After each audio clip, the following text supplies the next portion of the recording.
Le master acoustique et musicologie a été créé en 2018 dans la même dynamique que la création du laboratoire Prisme, sous l'initiative d'un groupe de chercheurs et d'enseignants-chercheurs spécialistes dans les domaines des sciences du son et des sciences de l'art, en particulier la musicologie.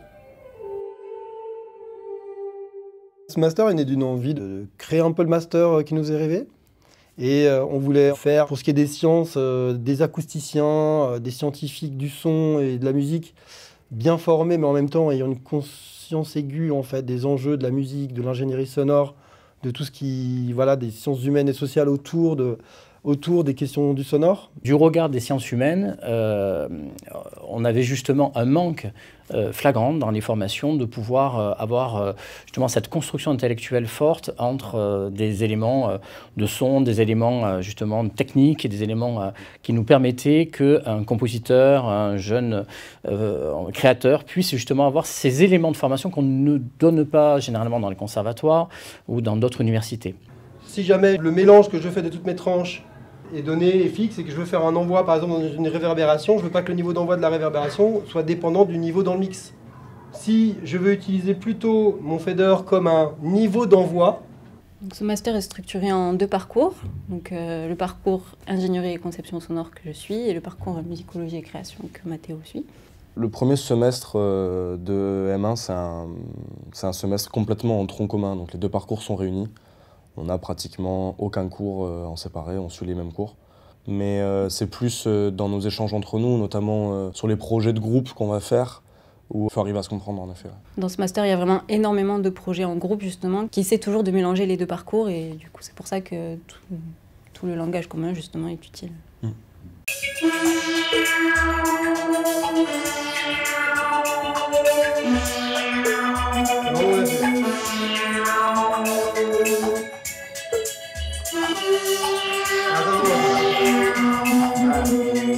Et après, on a moyen de vous montrer les niveaux suivants si vous voulez entendre la composition. L'école de terrain, c'est un temps relativement court pendant lequel on donne un objectif précis. Donc on a organisé un workshop au Planétarium de Marseille pour créer une expérience interactive pour Dôme, donc à 360 degrés pour l'image, et puis avec du son multicanal, voilà, pareil, du son 3D.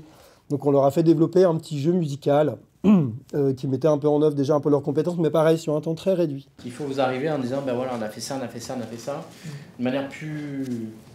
ça dépend si plus battante. on fasse une publicité pour un jeu qu'on va vous vendre. Non, si c'est une question de présentation. Ça permet aux étudiants de s'emparer d'éléments d'un côté artistique, créatif, etc. Et de l'autre, de pouvoir travailler aussi en équipe. L'apprentissage du projet collectif, c'est essentiel, c'est apprendre à travailler en équipe. Être un chef de projet, être responsable d'une tâche particulière qu'il faut tenir.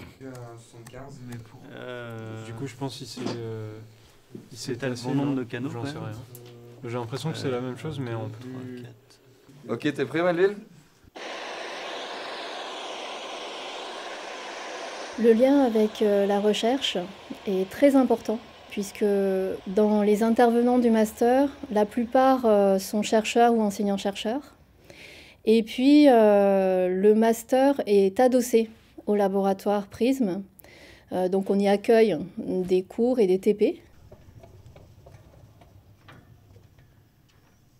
Les chercheurs et enseignants-chercheurs font des séminaires auprès des étudiants pour les sensibiliser aux enjeux actuels du domaine de la recherche. Et la rencontre se fait en particulier au cours des projets collectifs, puisque une des parties des thématiques qui sont abordées dans ces projets sont fortement reliées aux thématiques de recherche du laboratoire.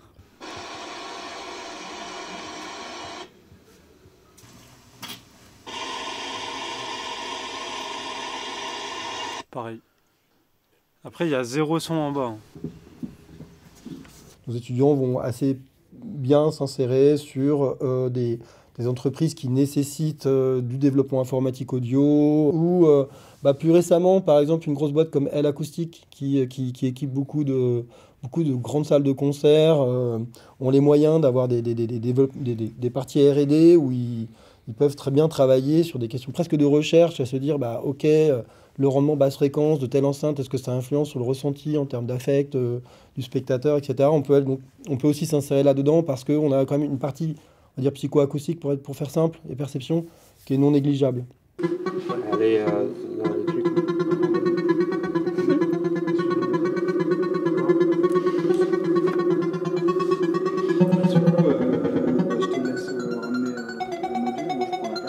là, c'est la plus basse. Mais là, on n'est pas censé avoir le signal non foldé de base.